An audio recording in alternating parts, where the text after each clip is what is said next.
స్వామి శరణమయ్యప్ప. స్వామి మందు ఉన్నదని ఎట్లా తెలుసుకోవాలంటే, కడుపులో మందు ఉన్నదని ఎట్లా తెలుసుకోవాలని కామెంట్ వచ్చింది. స్వామి చెప్తున్న వినండి. మందు ఉన్నదని మనకు తెలియాలంటే విపరీతమైన తలనొప్పి లేస్తుంది, విపరీతమైన నడుములు వస్తాయి, విపరీతమైన మోకాలను వస్తాయి, విపరీతమైన కండలు గుంజుతాయి, విపరీతంగా తలనొప్పి.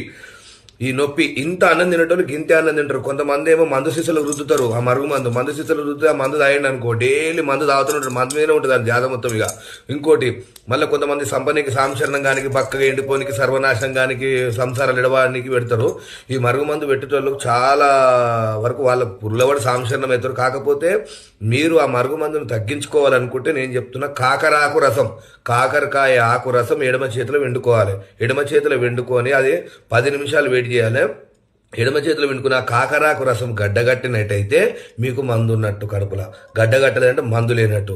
2 పాయింట్. అది ఎట్లా తగ్గించుకోవాలి? ఒకవేళ మందు ఉందనుకుంటే ఆమ్దం వేడి చేసుకోవాలి. ఆమ్దం తెచ్చుకొని వేడి చేసుకొని దాంట్లో ఎండుమిరపకాయ వేసుకొని చల్లబడ్డాక పచ్చకర్పూరం వేసుకొని రోజు పరిగడుపున 15 రోజులు తాగినట్టయితే మందులు గిందులు ఏమున్నా మొత్తం క్లీను. లివరు, కిడ్నీలు కానించి మొత్తం క్లీవర్. మరి నెత్తికి పెడతారు, దీనికి పెడతారు అంటే దానికి సపరేట్ చెప్తా స్వామి.